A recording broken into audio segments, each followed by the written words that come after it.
Hi guys, Amy here. I am going to do my application today with just one brush. It is the 3D brush, and it's a brush that I often recommend to a new customer who only wants to purchase one tool. I am actually going to start by priming my face with our setting spray and a damp perfector sponge. This step is not mandatory, but I do love to do that to increase the longevity of my makeup. I am going to start with the flatter side of my 3D brush, and I'm going to tap that into my contour color. And so I'm just going to start by placing my contour everywhere where I want to accentuate the shadows on my face. So right underneath my cheekbones, on the tops of my forehead, down along my jawline. And then because this brush is a little bit larger, I'm going to use my fingers, my ring fingers, to place my nose contour. And again, that's an optional step. You do not have to contour your nose, but if you want to slim it out, that's how you would do it. The next thing I'm going to do is flip over to the pointier side of my brush and tap into my lightest highlight shade. I'm going to concentrate that under my eyes in that inner corner down along my nose, and then pull up on the outer corner of my eye to create a lifted effect there. And then I just like to finish off with a bright center of my face, so that lightest shade I'm just kind of putting down in a line in the center of my face.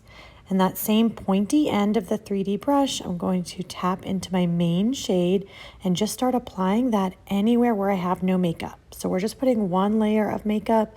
We're just kind of filling in any open spaces. And the key with this brush, and really with any of our makeup, is just a very small amount. You do not need a lot when you're putting your makeup on your brush. Just a really light tap into it is going to be all you need. And now I'm just using that flatter side to start blending everything together. I typically will start kind of with the lighter shades on my face and just do really short little strokes, little circles to kind of stipple the makeup in, and work my way out to the outer portion of my face where the darker part and my contour is. And I'll just take my time. You can kind of blend upwards over there on your cheekbones. We just want to lift that area of our face, and then pull a little bit downwards on the top where your contour is. Oh, I got a hair in the way that I'm going to try to get out right now. And I'm going to just finish up blending everything together. And then once it's blended, I'm going to go ahead and add some bronzer. The bronzer I apply to the areas that would naturally get touched by the sun. So on the top of my forehead, down along my cheekbones, and then along my jawline and onto my neck, just to even up my skin tone there. So this is kind of like a 3 motion on the outer edges of my face. You can see I kind of applied too much bronzer there, which is no problem. There is no messing up with this makeup. I just blend it until it looks the way I want it to. Our bronzer is highly pigmented, so you really only need a very small amount on your brush when you apply that. And now I'm going to go in with my blush. I'm just tapping that very lightly on the tops of my cheekbones. It is buildable color, so if you want more drama, just add more. If it comes out a little bit too pigmented for you, then just continue to blend until you get it how you want it.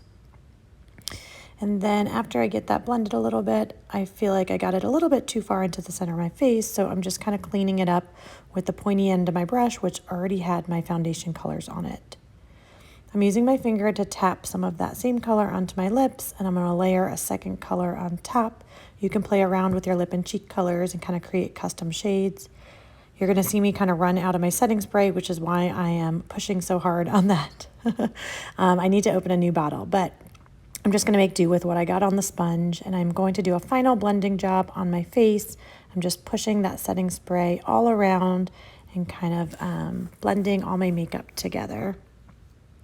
And then I'm just kind of wiping my brush off so that I can go ahead in with some setting powder. I'm taking the pointer end of my 3D brush, and I like to finish off with setting powder under my eyes for a matte effect.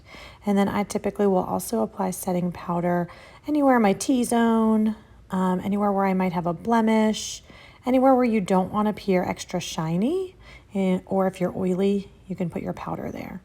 And the last step is our gorgeous illuminator for that little pop of shimmer. I put that on the tops of my cheekbones, on my cupid's bow, down along my nose, and then a little bit on my lower lip. And that's it.